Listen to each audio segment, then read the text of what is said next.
Hello, everybody. Welcome to UGA Sports Live Reaction. My name is Rodney DeBolsey. I'm joined by Lance McCurley. We are dealing with the portal news that has come down today. A lot of action in the transfer portal. And we were planning on doing a recap this evening, at least I was.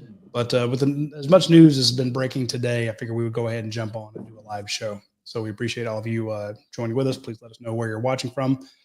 Right now, the big news of the day, Lance, is that Zachariah Branch and Zion Branch from USC are both going to be Georgia Bulldogs. Zachariah Branch was a freshman All-American as a return specialist. I mean, 700 yards, returning yards. Granted, it was at USC in that conference. I'm not going to say anything, but still, he's got 900 return yards in 2 years. He's obviously just an electric returner, and that's huge to get a former five-star, the number 7 player in the nation. Zachariah Branch, he's like 5'10", but he's caught 800 yards worth of passes.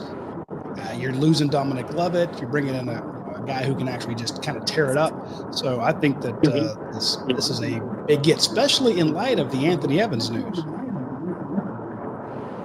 I think so too, and especially what you mentioned, punt returner. Obviously, Georgia trusted Anthony Evans to make a lot of returns this year, and there were some problems with him catching the ball and some fumbles, and when he exits, there's not really anybody you would think that would be at least at the top of my mind as I'm sitting here driving, that would be in the roster. So that is absolutely huge news, and it means a lot, just for the depth at the position that they need. And Zachariah is the receiver, right? Yep. Yeah, I mean, it makes a lot of sense. And he's speedy, he's twitchy, and he has an experience, in an offense, coached by Lincoln Riley. And that's just absolute huge news for the Dogs, especially only a couple hours after Georgia lost. I mean, I don't even know if it was an hour or two after Anthony Evans. I think it was kind of timed out. It timed out well. Yeah, and here's the thing. I think it might have been a situation where they let Anthony Evans know, hey, the Branch brothers are coming. Or maybe he didn't. I don't know. Anthony was, I'm sure in his mind, he was underutilized at Georgia. He's trying to break the wide receiver rotation. He's one of the fastest guys Georgia has, super twitchy. We saw him last year. We thought this kid is just fearless, the way he's returning punts at the end of the year.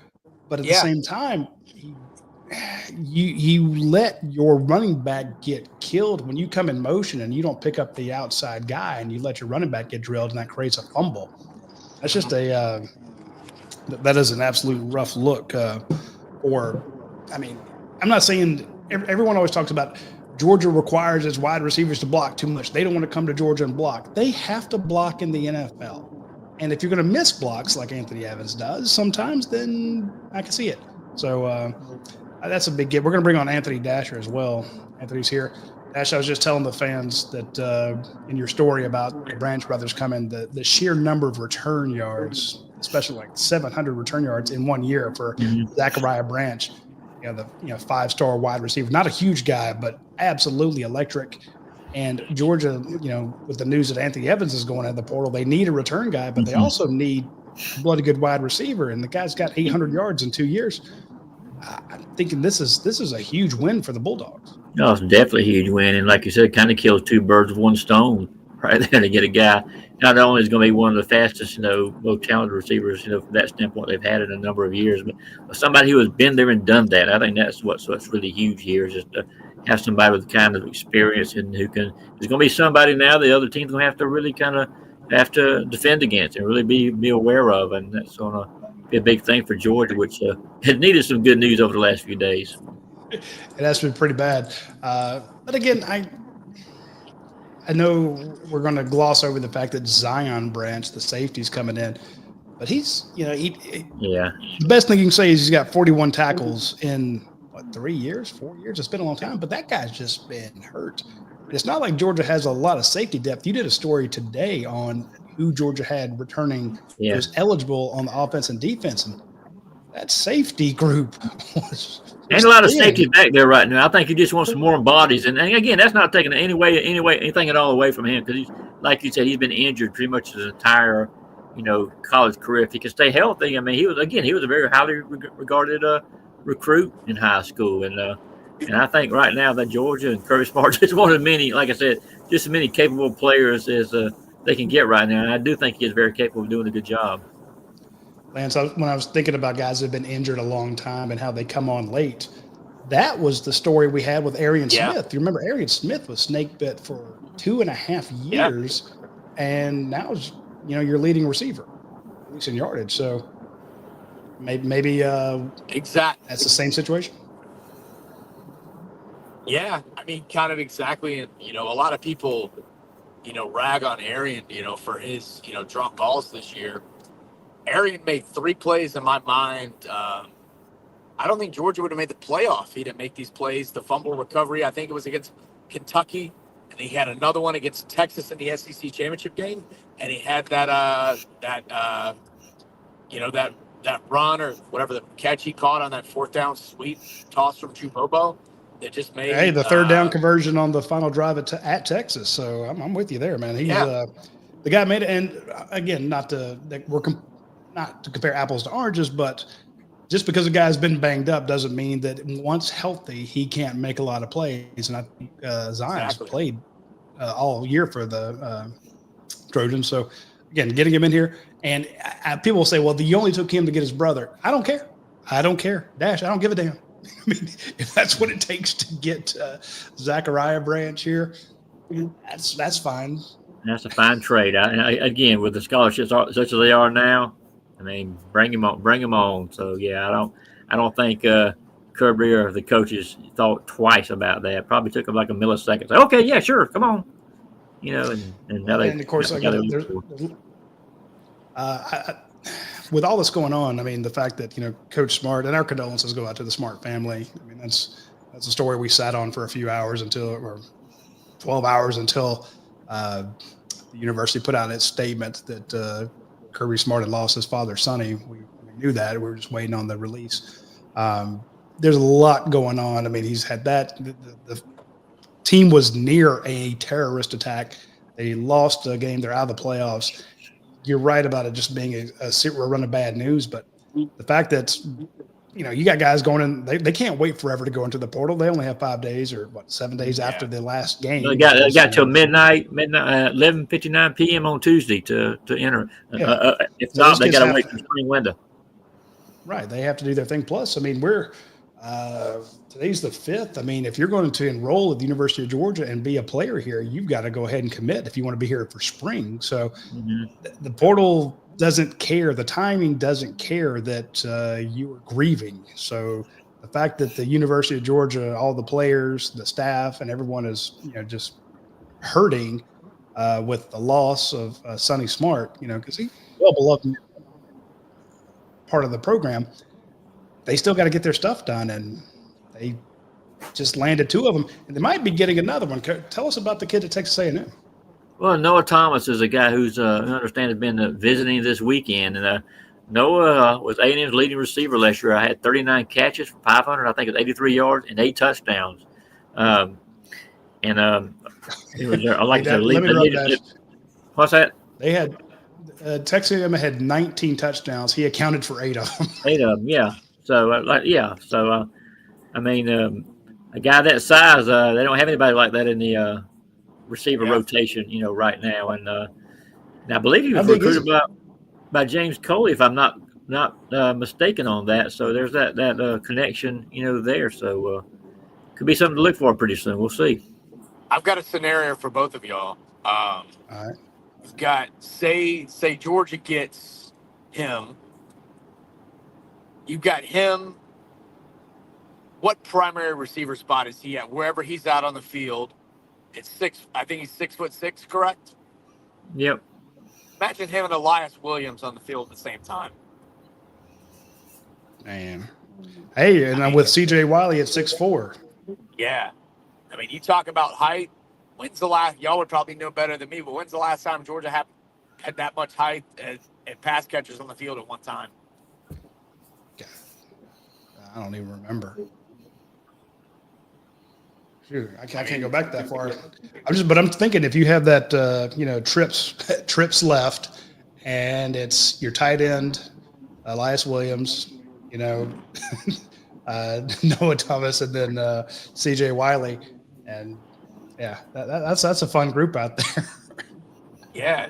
I mean, I'm not even sold on Elias playing tight end as much as he told me, after that game, the night on his senior night, that he wanted to play the X spot. He said he'll play anywhere in this offense. And I think when Dash and I looked at each other, after we all looked at each other after that practice, we got to see about a week and a half ago, the Friday before everyone left for New Orleans, like he can probably play anywhere. He's got the speed, he's got the size, and combine him with Wiley and this other receiver if they get him from Texas A&M. They could do a lot of different things, a lot of different guys. It's going to take a while for him to get used to all of it, especially if they're going to, he's got to learn he's got to learn the tight end role before he does anything else. But that's why I like bringing in Zachariah Branch, 2 years already. And I think, Dash, you make a good point about the Noah Thomas kid being a Texas A&M's number one receiver. He was recruited by James Coley. He visited yesterday. You land him, it's a big body. You take their top guy. You take the top returner at USC, their number 3 wide receiver. But that's where Dante Williams, former USC coach that's at Georgia now, comes in. He knew both of those guys. So if Georgia can land the Branch brothers because of that Dante Williams connection, maybe they can get Noah Thomas through that James Coley connection. So again, that's a big thing with a lot of these kids is connections. I mean, that's what they want to go somewhere where they know what to expect, and if they've got that kind of admiration, respect for the coaches they used to play for, and that's only going to help you. And I mean, in this age of NIL, any extra you can get to help convince the kid to come is a good thing. Yeah, that's big. One of the other things that happened in the portal today was Jaden Rashada put his name in. Dash, you had the news from his agent. Give me your thoughts on Georgia losing Jaden Rashada to the portal.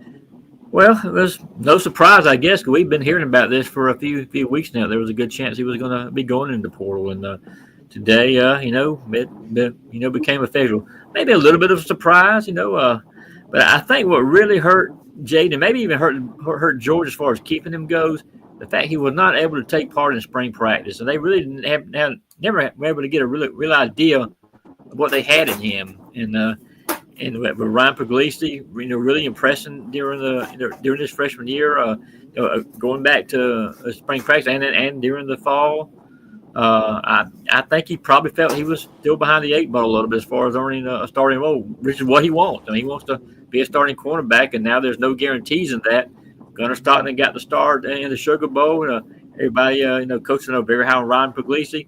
And again, who's to say Georgia still won't try to bring another quarterback in? So I think that's something he got to thinking about, and figured he may have a better chance elsewhere. Yeah, and that's the thing. A lot of people, when I put out when they missed out on Fernando Mendoza of Cal, and Georgia went after him. I mean, sure, big time. Let's call it what it is. They wanted to land him. He had a ton of experience running quarterback, throw good dual threat. He's Gunnar Stockton with experience. So why not bring him in? Georgia tried to get him, they couldn't. But the minute that happened, I wasn't trying to sugarcoat it or anything, but I'm like, you folks tend to think only about who's in the portal, not who they have on their team. I'm like, you have Ryan Puglisi. That was Todd Monken's handpicked guy. You liked him better than Julian Sayin. Yeah. This is a guy that, and he liked him better than Raiola. Remember, they took Ryan Puglisi before they took Dylan Raiola. And then when Raiola committed, like, okay, we got both. This is a kid, and Puglisi never flinched, never went anywhere else. And I tweeted out, hey, don't forget about QB2, your second string quarterback, Ryan Puglisi. And I got tons of comments. No, you're forgetting about Rashada. He's the number 2 guy. I'm like, he ain't number 2 by a long ass shot. He is not close. And a lot of that, when I spoke with, to your point, Dash, we got to speak to Mike Bobo, and I asked him about his backup quarterbacks. And he's like, Jaden Rashada missed spring ball. So he's been behind.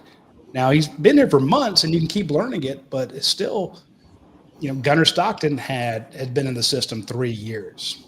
Ryan Puglisi had been there learning all spring and was a step ahead of Rashada when he got here. So I'm with you. He just wasn't as good in the system. And now during the bowl practices, while Georgia's waiting to find out who they were going to play, because the playoffs hadn't started, Rashada got his shot. Puglisi got his shot. They're like, okay, here's the number one. You go out there and show us what you can do. So I won't say they had tryouts, but they had trials. Let's see what you can do. And they did that for days on end. And I think, the writing's on the wall when you're in that quarterback room and they're breaking down how you did. Mm-hmm. When you know that you see the starter and you see the number two guy, you're number three. This is a guy who started games for ASU. He's going to go elsewhere and be a player. Yeah, he started 3 games. I think it was 3 games before he got hurt, whatever it was for Arizona State. But like I said, I think he kind of started right on the wall because he knew how. I mean, he saw how Ryan Puglisi was performing. I mean, he knew. There's no secrets inside the locker room. He knew what the deal was. So I think that's why he ultimately moved on. Yeah, and a lot of people are like, we can't lose him. I'm like, you lost your number 3 QB. You got to replace him. I mean, I guess that's Ryan Montgomery now, so they do need to bring in another quarterback. But I think that's been their intention all along. Yeah, too. And they're going to keep. I think. Again, I'm not sure who at this point in time, but I do think we'll see Georgia, bringing another QB before it's all said and done. I'll be surprised, very surprised if they don't. Yeah. So Tate Ratliff's just tweeted something out. What's that? Yeah, he's going. No, he's going pro. Yeah. Okay. No surprise because they already accepted a bid to the Senior Bowl, so this got a formality. Shock there. I just in case he changed his mind. See if we had some breaking news there. Does he have another year left? Yeah. Does he? Yeah. Oh, he's got a redshirt year. Yeah. He missed that first year when he got hurt. He could have come back, but there's no need for him to. He's proven everything he can do at this level. And to be fair, he even got hurt this year. So, it's like, don't get hurt again. Mm-hmm. Might as well, Go Dogs have Mason Short ready to fill that role. I don't know about Mason, but I do know there's a Daniel Calhoun, a Jamal Merriweather.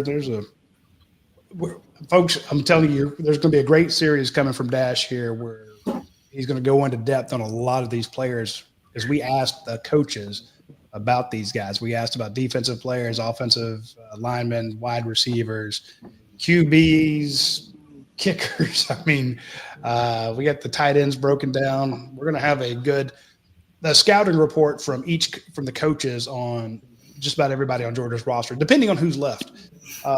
Who else do you see, Dash? Maybe how many more? I don't want to say who.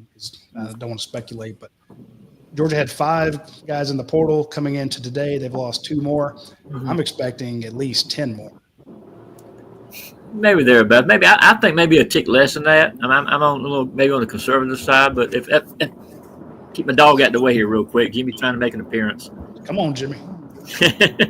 No, but I think it'd be like 10 may be a good number. I do think I definitely think we're going to see some more over the next few days, and also expect I think you'll see more come to Georgia. I think you'll see the Bulldogs still bring in 5, 6, 7 guys before it's all said and done. Yeah, again, I'm not trying to, be flippant about it. It's just, hey, that's what it is these days. This is new. Yeah. It's a new deal. Well, I mean, it makes sense for an Anthony Evans. He's like, you can't get you can play elsewhere. And they're all going to look at what Jackson Meeks did at Syracuse. I mean, 1,000-yard receiver up there and go, look, I may not be able to do it at Georgia, but I can do it somewhere. So, Jaden Rashada, he's the number 3 guy. How many snaps is he going to get in the game?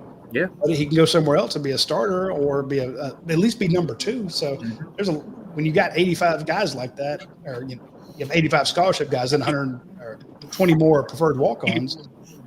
People love to get Georgia kids. They know how to practice. This is why they get drafted by the NFL. The NFL loves those guys. They know how to practice. They know what they're doing. They make an instant impact. I mean, you saw Bill Norton. He's still playing at Texas. Penn State's got a couple guys from Georgia that are starting in the secondary. Yeah. I mean, God, how many games did Major Burns wouldn't have seen the field at Georgia, but he played a ton at LSU. So Jalen Kimber, I think, another name.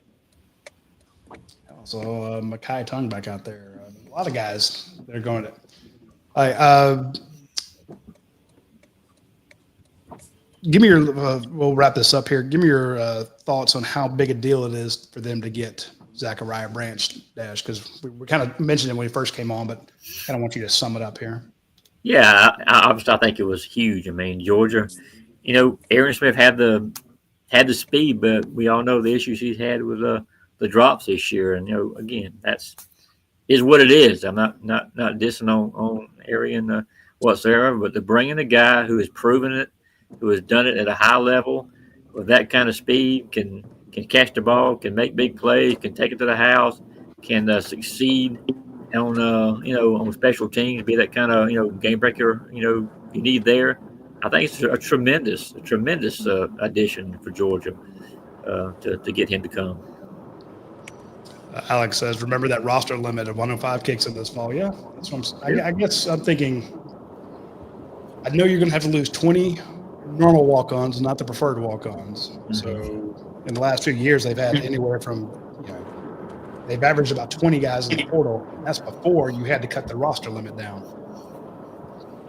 So, yeah, I'm expecting this coming fall, Georgia to have 20 walk-ons and maybe 20 regular either scholarship or preferred walk-ons to go into the portal before all is said and done. Still got the spring one to come through, so it's going to be quite a bit of attrition. But again, if you can go out there and get a Zachariah Branch, a Zion Branch, maybe a Noah Thomas, maybe a UAB safety, Adrian Maddox. That's another thing to watch out for. Hey, dude, that's another Conyers kid. He went to Heritage, so we know he's already made bad decisions. So maybe he'll make a good decision and come to Georgia. Dude, I hit him up. I'm like, hey, man, I used to go to Rockdale. He's like, yeah, we used to beat y'all's ass all the time. I'm like, we're not on a good start, Adrian Maddox.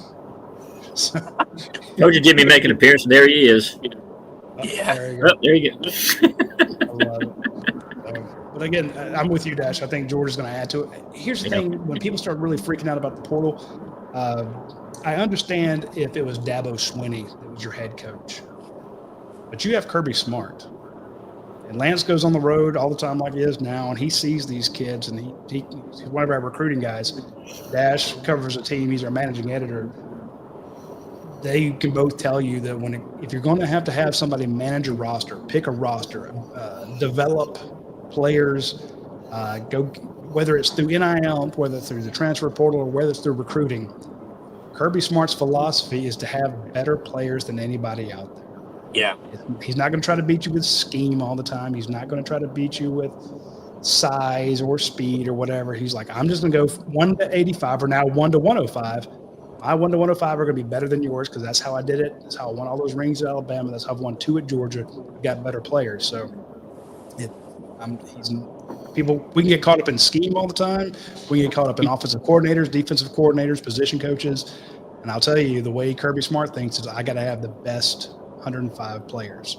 So I'm not going to worry about Kirby Smart in the portal. Yeah, I'm not either. He's going to do what's best for Georgia. I think ultimately in all phases of the program, and certainly when it comes to having the best talent he can possibly have, he's going to do whatever he can, under the current guidelines to make that happen. Yeah. Somebody just texted me something else. Nothing breaking there. All right. We'll try to do one of these in the coming days because I expect more to happen as the portal turns, so to speak. So we'll try to have one of these tomorrow as well. And, definitely have our regular show with Coach Dunn and probably have it Wednesday because I know he's going to have something done on Tuesday. So be sure to check back with us for Lance and Dash. I'm Rodney DeBulsey. We will see you all soon. Take care.